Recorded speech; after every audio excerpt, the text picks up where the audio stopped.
Hello friends, good morning. బాగున్నారా? మేమైతే బాగున్నామండి. చూడండి, మరొక వీడియో అయితే మేము ముందుకు వచ్చానండి.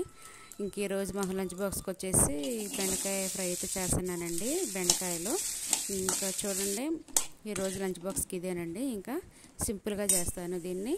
ఇక మసాలా ఉంటుంది కదా, ఏవైతే వేయను, అల్లం వెల్లుల్లి పేస్ట్ కూడా అయితే వేయను. ఒట్టిగా ఎల్లుల్లిపాయలే 5-6 దంచేసి వేస్తానండి. చాలా బాగుంటుంది. సింపుల్గా చేస్తే బెండకాయ వేపుడు చాలా బాగుంటుందండి. ఇక నాకైతే బెండకాయ వేపుడు చాలా ఇష్టం. బెండకాయ వేపుడు, ఆలు ఫ్రై, ఎగ్ ఫ్రై, ఈ మూడు అంటే చాలా ఇష్టం అండి. చూడండి, ఈరోజు మా లంచ్కి వచ్చేసి బెండకాయ వేపుడు అయితే చేస్తున్నానండి. ఇంకా లంచ్ బాక్స్కి టైం అవుతుంది కదా, ఇంకా క్యారేజ్ అయితే పెట్టేయాలి కాబట్టి ఇక ప్రాసెస్ అయితే స్టార్ట్ చేస్తున్నానండి. ఫాస్ట్గా చేయాలి కదా వంట. ఇక చూడండి, ఇంకా బెండకాయలన్నీ శుభ్రంగా కడుక్కొని చిన్నగా తరుక్కొని రెడీగా పెట్టుకున్నానండి. ఇక కర్రీ ప్రాసెస్ అయితే స్టార్ట్ చేస్తాను. చూడండి, ఇక ముందుగా అయితే వీటిని కొంచెం పచ్చి వాసన అండి, జిగురు ఉంటుంది కదా, కొద్దిగా బాండీలోని వేయించుకోవాలండి. నూనె ఏం వేసుకోకుండా వేయించుకుంటే దీంట్లో ఉన్న జిగురు అవన్నీ పోయిద్దండి. పోయిన తర్వాత ఇక సపరేట్గా ప్లేట్లో తీసుకొని మళ్ళీ ఇక తాలింపు అయితే వేసుకోవచ్చు. నేను అలాగే అయితే వేయించుకుంటున్నాను. ఇక వేయించుకొని పక్కన పెట్టుకున్నాను. పక్కన పెట్టుకొని ఇక చూడండి, మళ్ళీ బాండీ పెట్టేసుకొని అదే బాండీ తాలింపులు ఉంటాయి కదా, తాలింపులు, కరివేపాకు అవన్నీ వేసి అయితే వేయించుకుంటున్నాను. అవి వేగిన తర్వాత ఉల్లిపాయలు కూడా వేసుకొని, ఉల్లిపాయలు కూడా వేగిన తర్వాత కొంచెం పసుపు, ఉప్పు అయితే వేసుకున్నానండి.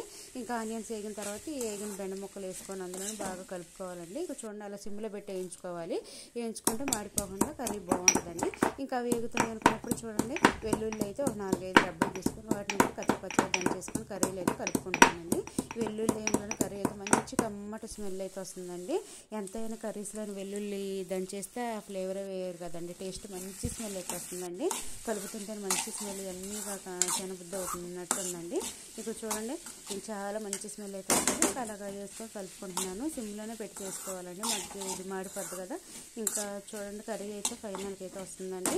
ఇంకా కలుపుకొని ఇంకా ఫైనల్కి వచ్చే ముందు దాంట్లోనైతే తగినంత కారం అయితే వేసుకుంటానండి. కారం వేసుకొని కలుపుకొని మళ్ళీ సిమ్లోనే 2-3 మినిట్స్ మగ్గించుకుంటాను.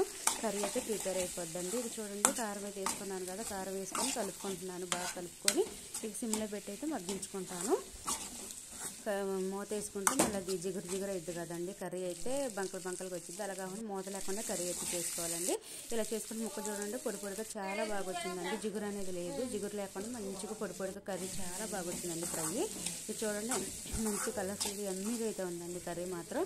ఇక ఫైనల్గా అయితే వచ్చిందండి. ఇంకా చూడండి, ఇక దీంట్లో అయితే ఏ మసాలా లాంటివి ఏవేనండి, ధనియాల పొడి, ఇక గరం మసాలా లాంటిది కూడా ఏవేనో, ఇక వెల్లుల్లి, కొంచెం కారం, ఇంతేనండి. సింపుల్ బెండకాయ ఫ్రై అండి.